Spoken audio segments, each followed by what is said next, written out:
তো এখানে পোস্ত নিয়েছি, জিরে, কাঁচা লঙ্কা, তিল, এইগুলো আমি সিলে বেটে নেবো। কড়াটা বসাবো আমি আলু পোস্ত করার জন্যে।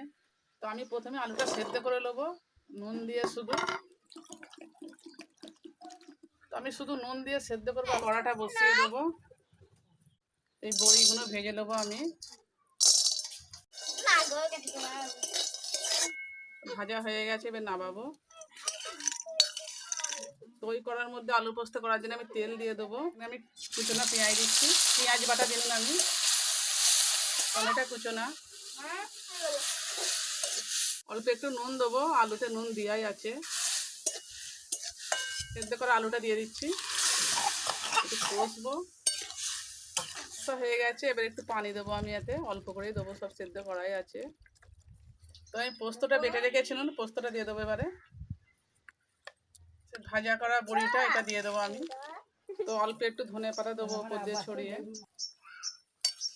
তো আলু পোস্ত হয়ে